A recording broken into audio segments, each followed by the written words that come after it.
Bom dia, gente. Vim aqui compartilhar o meu devocional com vocês, que se encontra em Mateus, capítulo 9, versículo 18, né?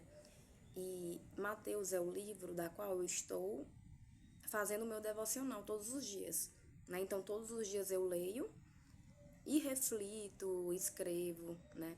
E hoje Deus me deu uma palavra e o título da Bíblia está assim: Jesus ressuscita uma menina e cura uma mulher com hemorragia. Vamos lá.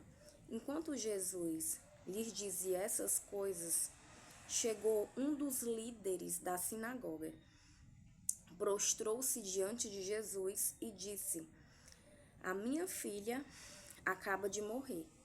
No entanto, vem e impõe a mão nela e ela viverá. Então Jesus levantou-se e foi com ele, bem como seus discípulos. Uma mulher. Pronto, gente, eu vou parar aqui. Chegou um dos líderes da sinagoga, ou seja, esse homem era um homem de influência, né? E a gente vai ver mais pra frente nessa história que, independentemente se você é rico ou pobre, Deus atende as duas pessoas. Deus atende aquela pessoa que ela é influência, né? Que ela tem algum status, assim como Deus também atende, ele escuta as pessoas que são esquecidas. E o que me chamou a atenção nesse homem foi, enquanto Jesus lhe dizia essas coisas, chegou um dos líderes da sinagoga, prostrou-se diante de Jesus e disse: Eu amei esse prostrou-se dele. Isso é o que reconhecer, que independentemente, né, do seu status. Um exemplo, Naamã, né? Naamã, ele era um homem orgulhoso, né? Ou seja, para ele ali se lavar no rio, né?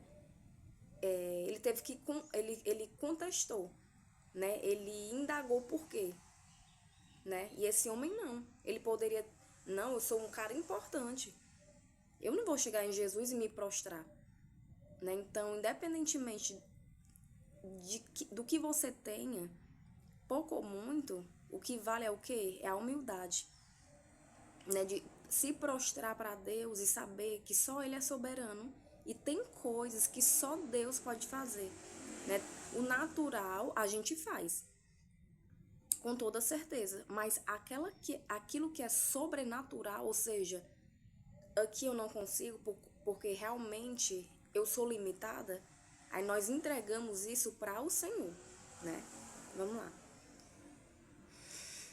No caminho, uma mulher que padecia de hemorragia por 12 anos chegou por trás dele e tocou na borda do seu manto, porque dizia a si mesma: Se eu apenas tocar no seu manto, serei curada. Uau! 12 anos. Gente, 12 anos. Nós mulheres passamos 3 a 4 dias menstruadas. E a gente já fica agoniada, né? A gente já não quer. Imagine 12 anos. O quanto essa mulher sofria no espírito dela, na alma dela e no corpo físico. Ela gastou tudo que ela tinha. Porém, isso daqui era o milagre que ela precisava. E eu fico imaginando, né? O quanto ela já tinha ouvido falar de Jesus. O quanto ela já planejava isso. Porque uma mulher que, naquela época, que estava nessa situação, era considerada uma mulher impura. Ou seja, ela era excluída da sociedade. Imagine 12 anos sem ver os filhos. Não fala sobre a família dela, né? Mas imagine 12 anos sem ver o filho, sem ver o marido. Ninguém sabe da história dessa mulher, né? Jesus voltou-se. Jesus voltando-se, a viu e disse: Tenha coragem, filha, a sua fé curou você. Glória a Deus, né? Naquele momento a mulher foi curada. E aqui a gente pode abrir aqui um espaço para falar sobre: nunca deixe de acreditar no seu milagre, independentemente do tempo. Porque 12 anos, gente, com certeza, eu acredito que ela orava ao Senhor, né?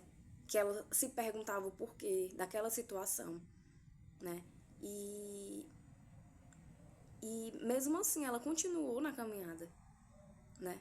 Mesmo assim ela continuou crendo que um dia ela fez o que ela pôde, tanto no natural, né?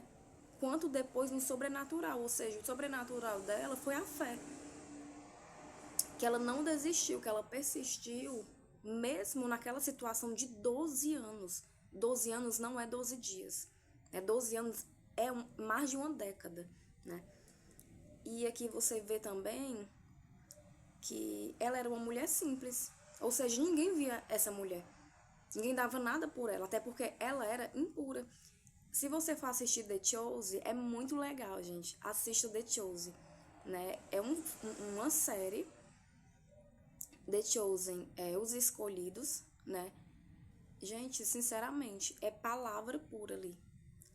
E existem cenas, assim, que eles acrescentam, que eu acho muito interessante. Não tem na Bíblia, porém eles fazem um cenário que parece muito real. Né? Um exemplo, na parte da mulher do fluxo de sangue, ele bota a mulher pálida, né? A mulher fica pálida, ela fica lavando as roupas dela excluída. Eu achei tão interessante. The Chosen é uma série muito boa. E você sente a presença de Deus. Eu já senti muito a presença de Deus. Aprendi demais com essa série, né? E vamos lá. Pronto. No caminho, Jesus curou essa mulher, da qual tinha 12 anos, esperando por um milagre. Quando ele chegou à casa do líder, aí vamos partir para o líder da sinagoga, e viu os flautistas e a multidão agitada. Disse: saiam, a menina não está morta, mas dorme. Todos começaram a rir dele. Pronto, vamos parar aqui. Eu até escrevi aqui. Primeiro Deus, ele pode agir mesmo quando tudo parece encerrado, porque a menina estava morta. Ela estava morta até Jesus chegar, porque quando Jesus chegou, o milagre já aconteceu, né? Ou seja, no caminho, Jesus já vai fazendo ali um milagre na nossa vida, né? E sempre haverá alguém para duvidar da fé e dos nossos sonhos. Porém, a incredulidade do outro não impede o agir de Deus, né? Sempre vai ter alguém que vai rir de você. Vai rir de quem Deus pode. Vai rir em relação aos seus sonhos, né? Vai rir em relação à sua iniciativa. Vai rir só porque você está tentando. Pelo fato de você tentar, as pessoas já ridicularizam. Pelo fato de você acreditar em algo que pode acontecer, as pessoas já ridicularizam, né? Porém, isso não impede o agir de Deus, né? Vamos lá. Todos começaram a rir dele. Por quê? Porque ele disse que a menina estava dormindo, sendo que todo mundo viu que a menina estava morta. Depois que a multidão se afastou, muitas das vezes, nós precisamos se afastar de pessoas incrédulas, pessoas que não creem na nossa transformação. Sabe, um time? Dê um time para essas pessoas. Um tempo, eu não vou ficar aqui. Porque essas pessoas, elas não acreditam no meu milagre. Essas pessoas não acreditam que eu posso mudar, que eu posso crescer, que eu posso melhorar. Porque, gente, eu nem culpo essas pessoas. Sabe, eu não culpo, eu não fico com raiva.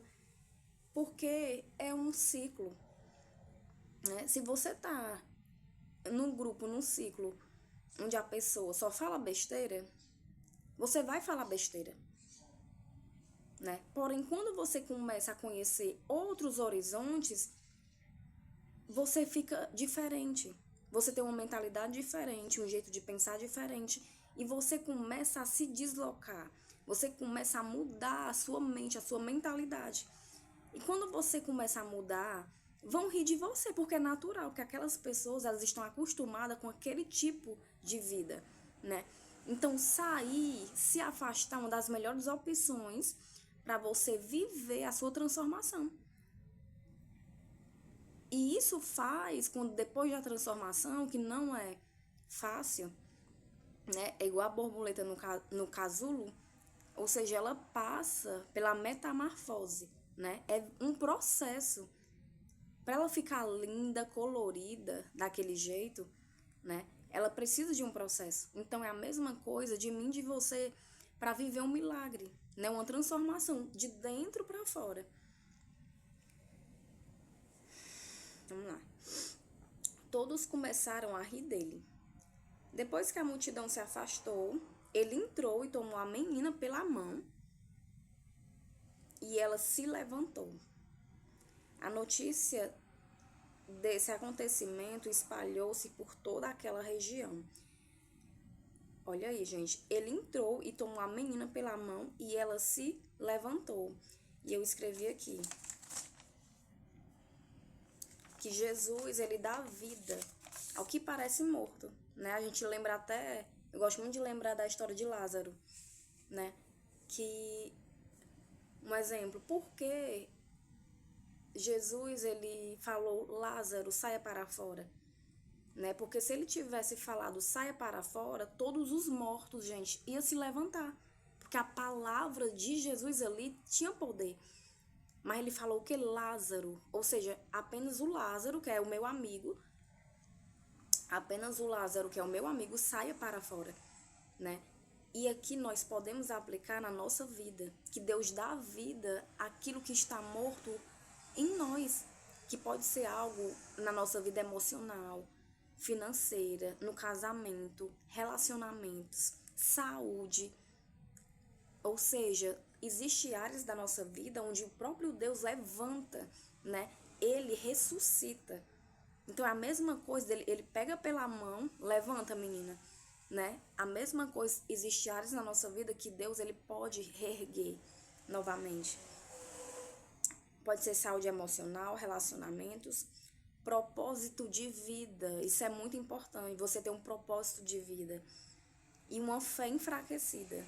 Nem sempre, eu não sei você, mas nem sempre a minha fé está uau, né? Nem sempre eu sou vulnerável também, né? Eu tenho as minhas fraquezas, eu tenho os meus momentos de fragilidade. Porém, esse Deus é o Deus que fortalece. Quando nós estamos assim, né? Mais fraco, mais vulnerável, né? Quando nós pecamos contra Deus e não achamos dignos, né, de voltar para a presença, sendo que a gente nunca vai ser digno, né? E é isso, gente. Esse foi o meu devocional de hoje. Espero que essa palavra ela toque você, uma palavra simples, mas profunda, que eu amo, né? Não é algo tão uau, né? Mas é uma profundidade bíblica, tá certo?